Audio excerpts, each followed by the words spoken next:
Okay, I've had this Sony RX100M4 for about a week, and I've gotten kind of comfortable with it, and I really like this camera. If you're going to buy a compact camera to carry around in your pocket and just to kind of always have with you, I think this is the most powerful camera you can buy for its size. It has the 1-inch sensor. Let me go ahead and turn it on. And what's unique about the Mark IV model is it does shoot 4K video. Now what I'm going to do is I'm going to go through some of the customization settings that I've done to make it as useful for me. Your mileage may vary. And I will tell you that I usually use the electronic viewfinder, and I've set it so that when that pops up, this screen goes off. And I might show that later, but I'm not going to show the view through the viewfinder because I don't really have the proper lens to do that right now, but we can try it. But just to give you a quick rundown on how I have everything set up, this is in aperture priority mode right now, which a lot of times I do shoot in aperture priority mode. And I've got my exposure compensation plus 0.3 stops, and we're at f2.8 right now. So if I click on this wheel here, if I click the right one, normally by default it's the flash. If I click it, okay, it's actually my ISO. All right, because I don't need to adjust what the flash is because I very rarely use the flash anyway, and I've got the flash set on fill flash, which is if I did use it, that's probably how I would use it most of the time. Okay, so now I'm going to go back. Then if I push the bottom button here, okay, that is exposure compensation, which by default that's what it is. Okay, now if I push the left button, this is on the wheel, you can push it in on each of these 4 positions. If I push the left, it is the focus area, which I use this pretty often. Normally I have it on the wide focus area, but if I'm taking a portrait or something, I might put it on center, I might put it on flexible spot so I can move it right over to their eye. So I'm changing that focus point fairly often. If I push the C here, that switches it to manual focus. You can see right here, it's toggling it from DMF to MF. So manual focus. DMF is you can grab the focus ring and you can focus manually. Once it locks onto autofocus, you can fine tune it. I like that setting as well, so I leave it on that setting. So that's how I've done the wheel. And of course when you're in aperture priority mode, if you push the wheel this way, it changes your aperture if you just wheel it back and forth. Okay, so I can very quickly change my aperture. I can very quickly change my ISO by going to the ISO.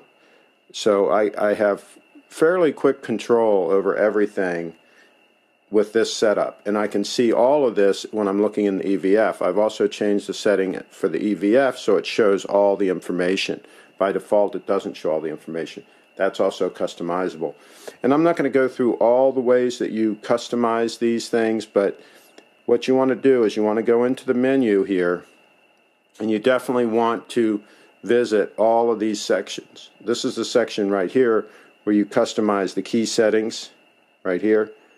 Alright, and you can see down here, right button ISO, and that was by default the flash. So you'll be able to figure it out if you go in and visit all of these sections, and I mean visit all of them. Just go through like this, okay, and just visit everything and make sure that you get everything set up the way you want. And as a matter of fact, visit them a couple of times. Alright, and I'm just going through these real quick so that you can see how I have things set, and then you can compare this to the default settings.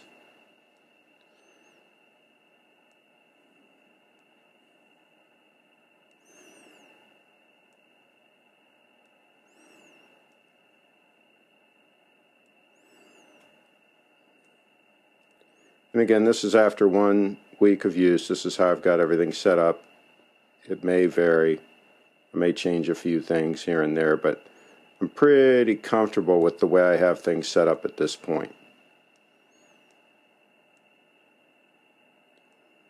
So please let me know how you, by the way, I set on the auto ISO, I set the minimum shutter speed at 1/125th. I like to have a higher shutter speed if at all possible. That's a thing that, you know, people get blurry photos more often than not. Their shutter speed is too slow. And with this camera, you can bump the ISO up a little bit if you have to get a faster shutter speed. And at the wide angle with the nice fast f1.8 lens, you can usually get a nice healthy fast shutter speed. That's why a lot of cell phone photos look blurry, is the cell phone will shoot at a pretty low shutter speed, and if there's any movement at all, if you move the camera at all when you take the shot, or if the subject in the picture moves, you're going to get that motion blur. So anyway, I hope this helps with the way I set up my RX100 Mark IV. Let me know how you set yours up. Oh, by the way, notice there I have the aspect ratio at 16:9. I did that on purpose because I want my stills to be the same ratio as the video.